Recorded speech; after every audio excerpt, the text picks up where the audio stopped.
In the pouring rain in New York, a single father tightly held his young son's hand, rushing through the flooded streets to get to work. Suddenly, they saw a woman, her face full of despair, standing beside a broken-down car.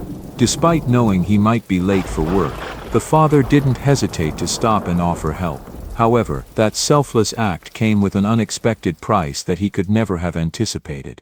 Before we continue, let me share something you may find helpful. It's called Pure Shilajit Essence, a natural way to support energy and vitality. You can learn more through the link in the description, or simply scan the QR code you see on the screen. The rain poured down on New York City, turning streets into rivers of gray water.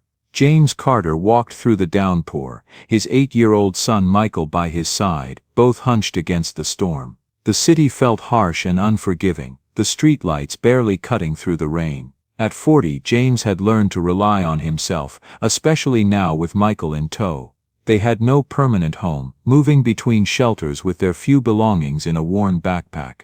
Life on these streets was tough, but they made do, even when it felt like there was no room to breathe. "Daddy, I'm scared of the thunder, are we going to be late?" Michael's small voice barely cut through the roar of rain hitting pavement. His hand gripped his father's tighter as lightning flashed overhead. James knelt down briefly, rain soaking through his knees. "I know, buddy, but remember what I told you. Thunder is just the sky's way of clapping. It can't hurt us. But it's so loud," he whimpered, his 8-year-old bravery wavering. "I know it is. Here, hold my hand tight and we'll count together after each flash, okay? That'll help us know how far away it is." James checked the time on a store window clock, its neon numbers blurred through the sheets of water. 7:45.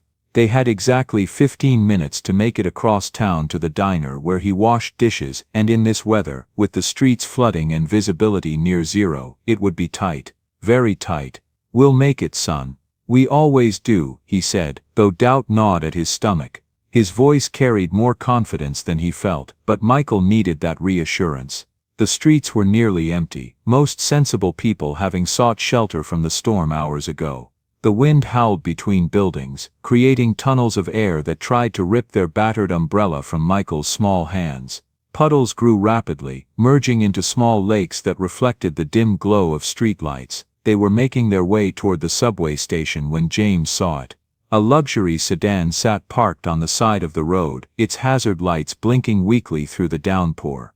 A woman stood beside it, her phone pressed desperately to her ear. Even from a distance, even through the rain, James could hear the frustration and desperation in her voice. "I've been waiting for over an hour. You said 30 minutes. The woman's voice cracked with emotion. "No, I can't wait another 2 to 3 hours. My mother had another stroke. They said to come immediately if I want to." Her voice broke completely. "Please, isn't there anyone closer?" James watched as she ended the call, her shoulders sagging with a despair so profound it was visible even through the rain. She tried other numbers, her fingers trembling as she scrolled through her phone. Taxi companies, rideshare apps, each call ended the same way. In the downpour, in this part of the city, no one wanted to come. James's feet slowed, despite his brain screaming at him to keep walking. Every instinct told him to keep moving.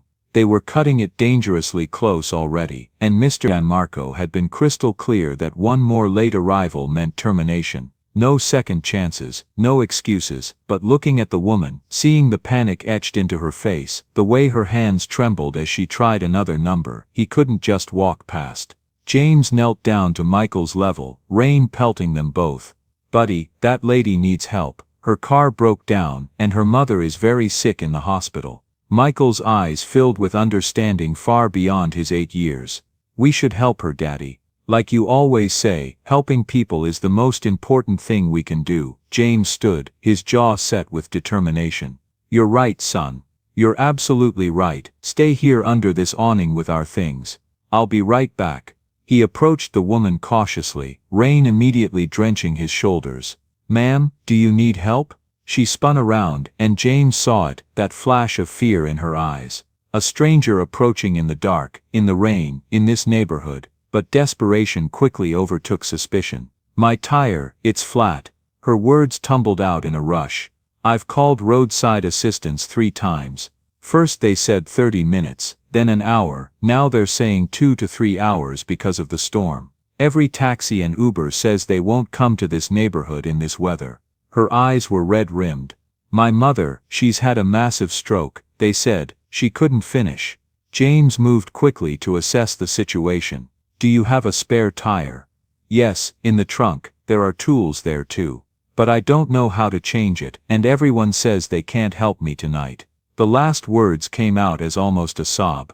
James made a decision that would change everything. I can fix this. Ma'am, please take this umbrella to my son over there. He pointed to where Michael stood. Both of you stay dry. I'll change your tire. But you'll get completely soaked, you'll freeze, your mother needs you, James said firmly. Time is what matters now, let me help. The woman's eyes filled with tears of gratitude so profound it was almost painful to witness. She hurried to where Michael stood, holding the umbrella over both of them while James went to work. He opened the trunk, spotting the spare tire, jack and lug wrench. As James worked in the pouring rain, his worn jacket quickly became plastered to his thin frame. The cold seeped into his bones with every passing second, but he pushed through, his fingers growing numb as he worked the stubborn lug nuts. From under the awning, he could hear Michael's sweet voice. My daddy is really good at fixing things. He fixes everything. And he says helping people is what makes us good people, not having money or a big house. 15 minutes passed, then 20. The rain came down harder, and James could feel himself shivering uncontrollably, but he kept working. His hands slipped repeatedly on the wet metal, but he thought of this woman's mother, dying alone in some hospital bed, and pushed harder. Finally, with a grunt of effort that sent pain shooting through his chest, he tightened the last lug nut and stood up, swaying from exhaustion and cold. His entire body shook with violent tremors. All done, he called out, his teeth chattering. You can make it to the hospital now. The woman rushed over, pressing money into his shaking hands. Please take this, you're freezing. You need to get warm. James pushed the bills back, his hands trembling badly. No, just go, your mother is waiting. That's all that matters, but I can see you need this money. Please, please, James interrupted, another shiver racking his body. Just go to her, be with her. That's all the payment I need. The woman looked at him with tears streaming down her face. I'm Catherine Hastings. Please, I need your name, your number, I want to repay you properly. James Carter, he managed through chattering teeth. He didn't have a phone number to give her. Where can I find you, where do you live? James hesitated, embarrassed. We move around, but it's okay, just go, please. Catherine pulled out a business card and a pen. Write down anywhere I can reach you, a shelter anywhere at all. With shaking hands, James wrote down the address of St. Mary's Shelter. Sometimes, we stay here when they have room. Catherine clutched the card.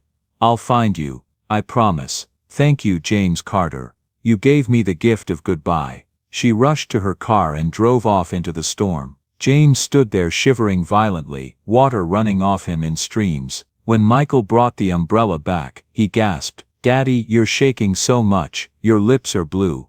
I'm okay, buddy. His voice was barely recognizable. We need to get to work now. We have to hurry. They hurried through the rain, but James knew they were late. Very late. His whole body trembled with cold, and he could feel a dangerous chill settling in his chest. By the time they reached the diner, they were 45 minutes late. Mr. DeMarco was waiting just inside the kitchen door, his face purple with rage. Carter, this is it. You're always late, always making excuses. Please, Mr. DeMarco, there was an emergency. James could barely form the words. A woman's mother was dying. I had to help her.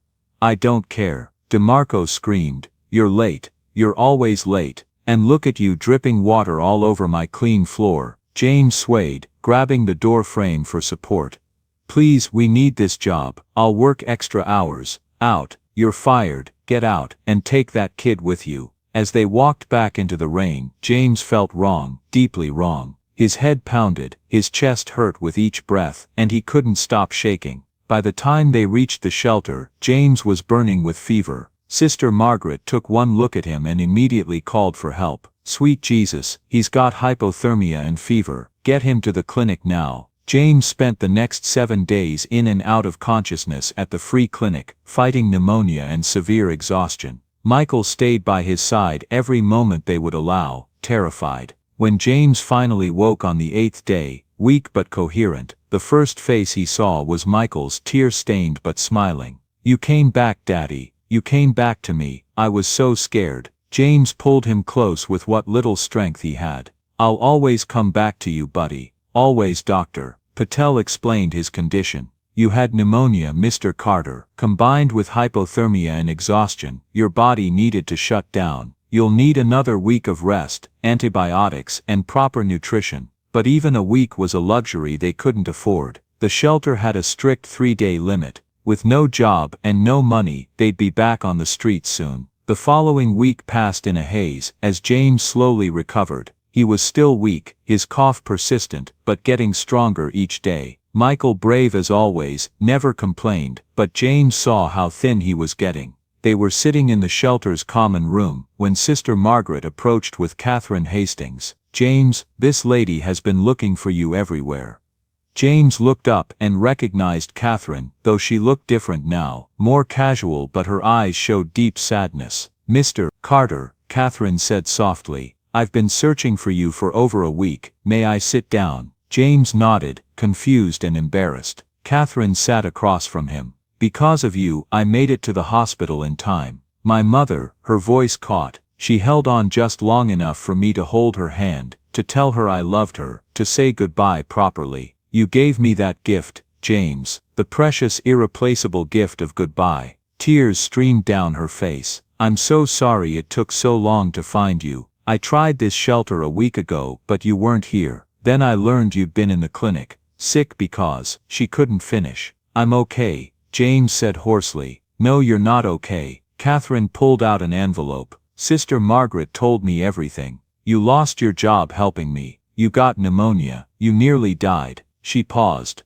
"I need to repay you." James shook his head. "I didn't help you for money." "I know. That's exactly why I'm here." Catherine leaned forward. "James, I'm the CEO of Sterling Motors. We manufacture luxury vehicles. I saw how quickly, how expertly you changed that tire in the worst conditions. You have real skills. More importantly, you have character."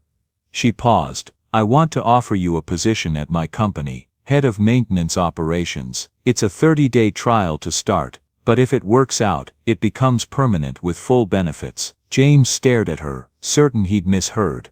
"I don't understand. I'm a dishwasher. I was a dishwasher. I don't have qualifications. You fixed a tire in a thunderstorm in 15 minutes. You lost everything to help a stranger. Those are the qualifications I value most." Catherine pulled out her business card.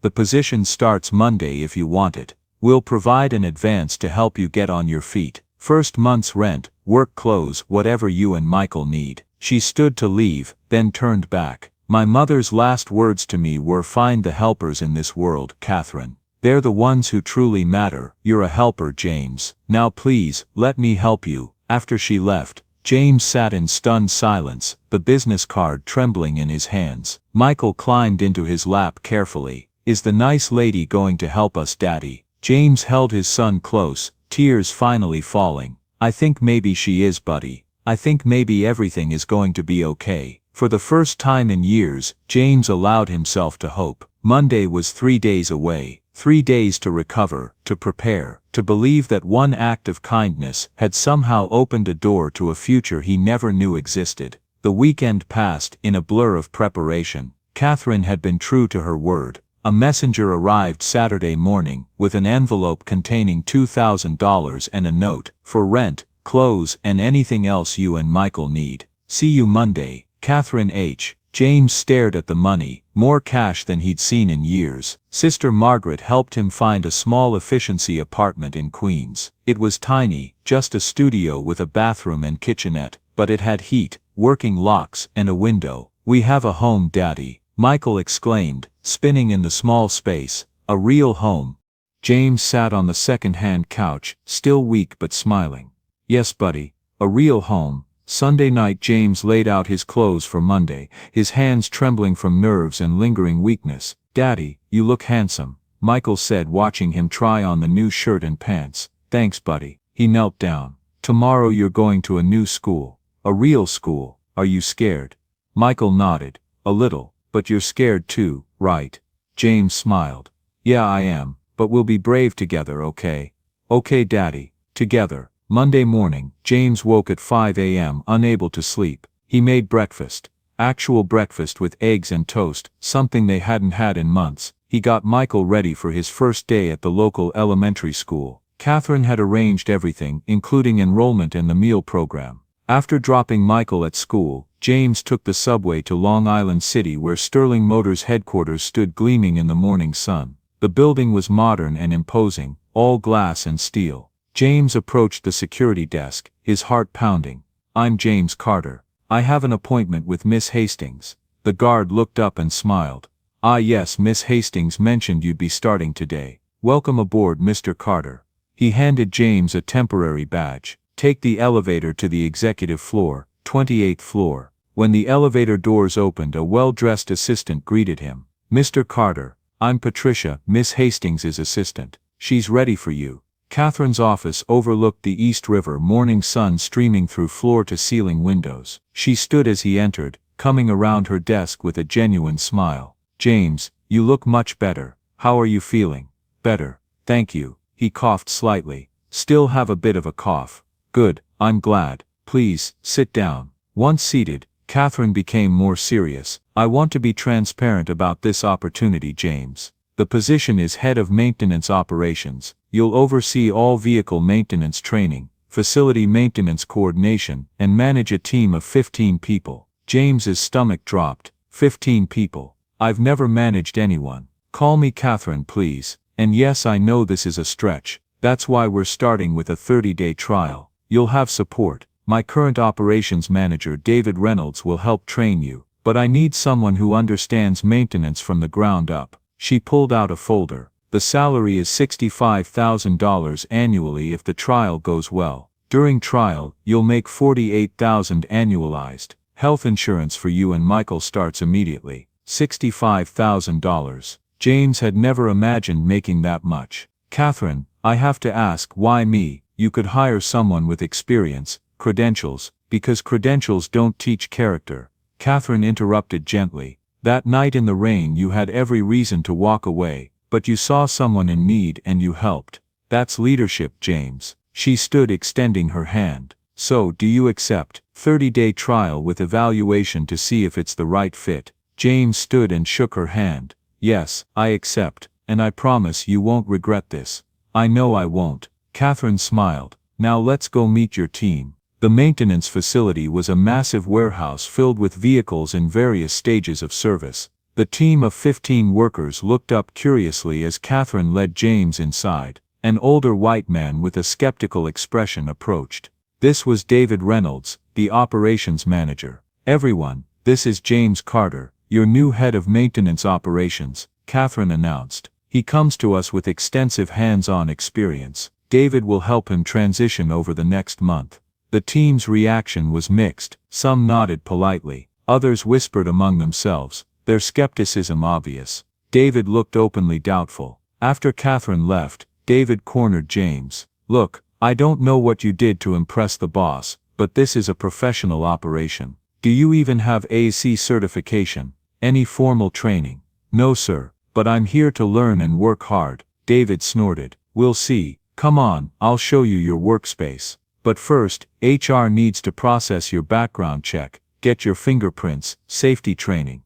That'll take most of today. James spent his first day in HR meetings. Lisa, the HR representative, walked him through stacks of forms. Background checks, tax documents, direct deposit, emergency contacts, safety acknowledgements. The background check usually takes 5 to 7 days, Lisa explained. During that time, you'll be in provisional status. She led him to mandatory safety training videos. Hours of OSHA regulations, workplace safety, harassment prevention, company policies. James took careful notes. By late afternoon, he finally saw his small office, barely bigger than a closet, with a desk, computer and stacks of maintenance logs. Training manuals are there. David pointed to a mountain of binders. Vehicle specs, maintenance protocols, safety procedures. You'll need to know all of it. Team meeting at 2 p.m. tomorrow. Don't be late. After David left, James stared at the mountain of information.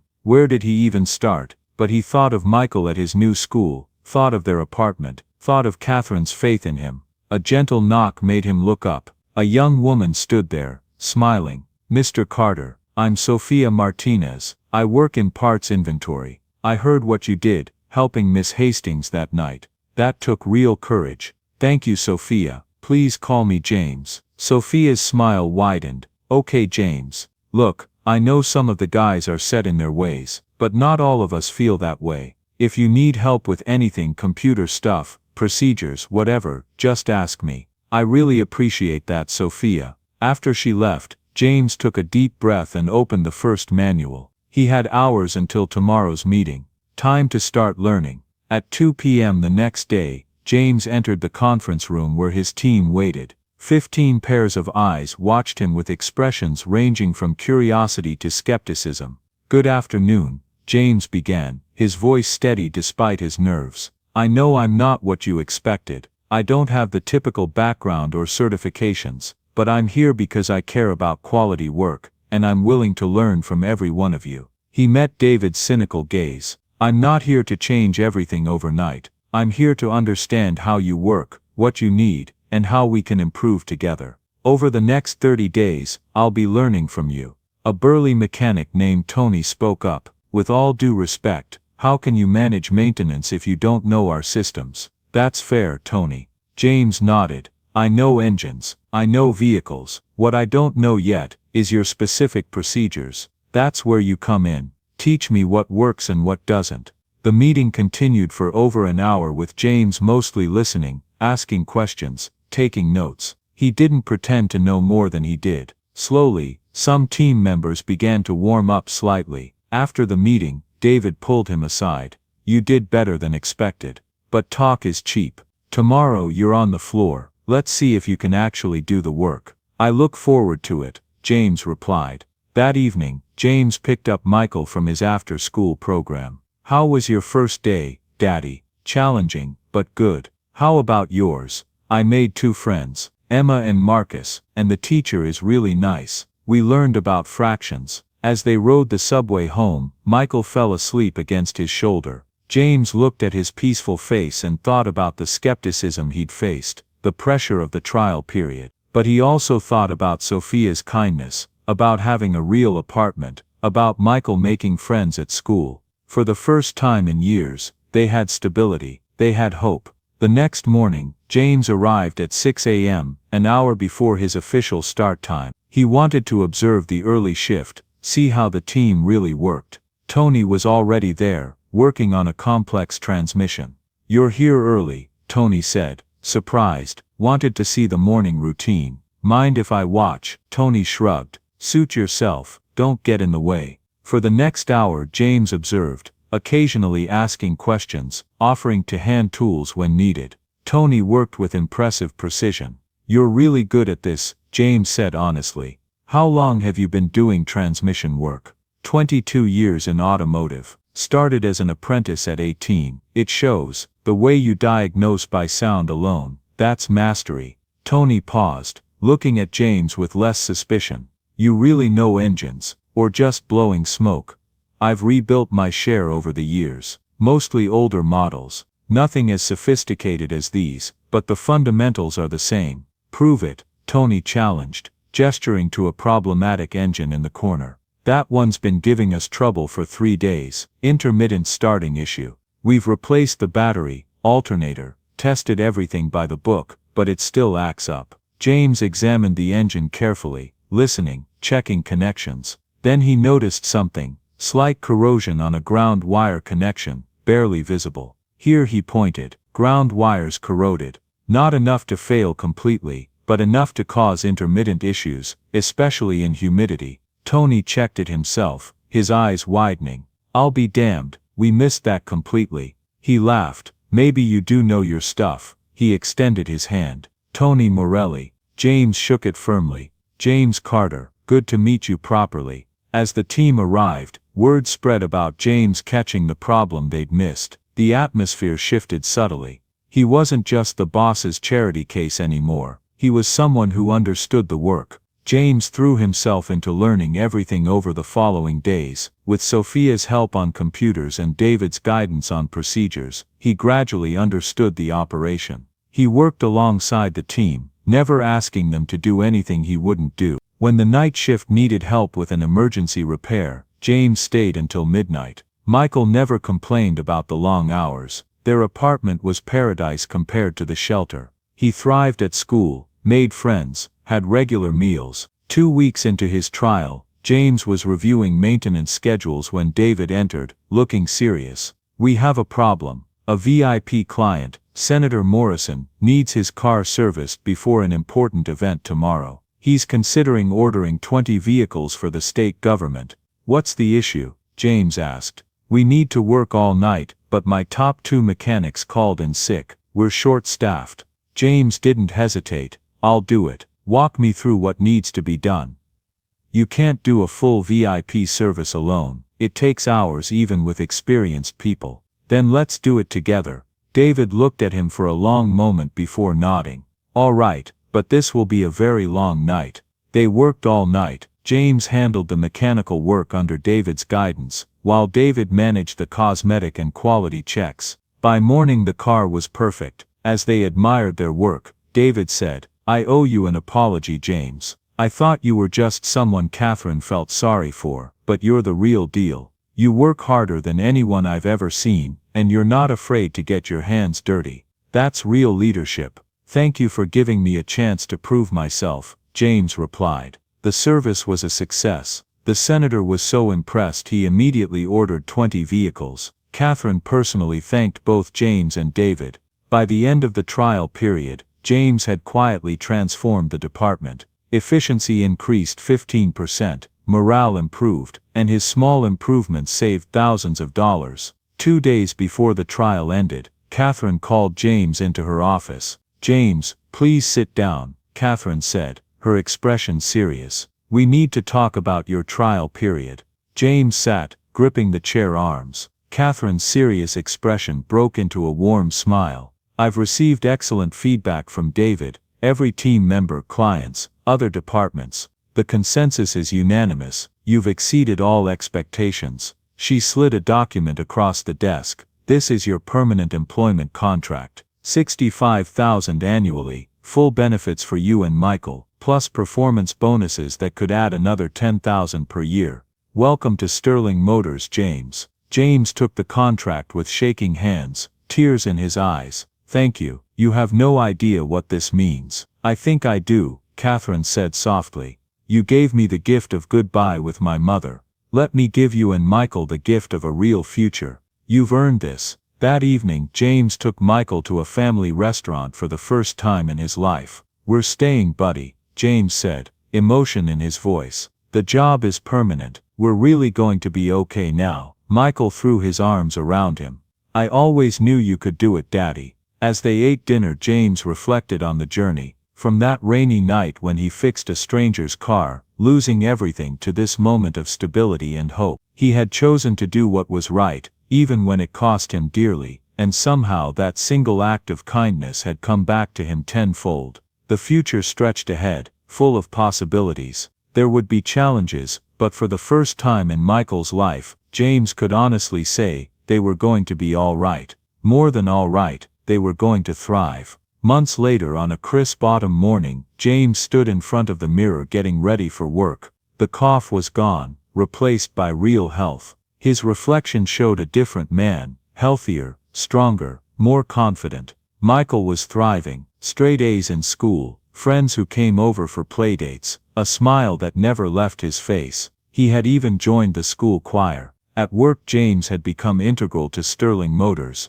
David had become not just a colleague but a genuine friend and mentor. The team respected him, trusted him, came to him with both work and personal concerns. Tony had become like a brother, teaching him advanced techniques while learning from James's practical wisdom. Sophia had introduced him to her family, and their kids were now friends with Michael. Catherine had become more than his boss, a friend, a mentor, someone who checked on them regularly, who attended Michael's school performances, who genuinely cared. One morning, As James prepared for another day, there was a knock at the door. Opening it, he found Catherine standing there with a huge smile and an envelope. "I have news that couldn't wait," she said excitedly. "The board of directors met yesterday. James, they want to expand the maintenance division and create a whole new training program. And they want you to head it up, Director of Maintenance Training and Development, with a salary of $85,000 plus bonuses." James stood speechless, overwhelmed by how far they had come. "There's more," Catherine continued. "We're also creating a scholarship program for employees' children. Michael will have his education paid for from elementary through college." James felt tears in his eyes. From the hardest days to a bright future. He was thankful for good choices, for the turning point in his life when he chose kindness over self-preservation. He thought of that rainy night, standing in the storm, freezing and desperate, yet choosing to help a stranger. That moment of compassion, when everything seemed lost, had opened doors he never imagined existed. "Thank you," James said to Catherine, his voice thick with emotion, "for seeing something in me worth believing in." "You had it all along, James," Catherine replied, her own eyes glistening. "You just needed someone to give you a chance to show it." As Catherine left, James looked around their modest apartment, no longer temporary shelter, but home. He thought of Michael sleeping peacefully in the next room, safe and secure. He thought of the job waiting for him, the team who respected him, the future that lay ahead. One act of kindness in a thunderstorm had changed everything. Not because he sought reward, but because he couldn't walk past someone in need. That simple choice, made in a moment of cold and desperation, had rippled outward in ways he could never have predicted. James smiled, ready to face the new day. They had survived the storm and found their way to sunshine. And now, finally they were home. Join us to share meaningful stories by hitting the like and subscribe buttons. Don't forget to turn on the notification bell to start your day with profound lessons and heartfelt empathy.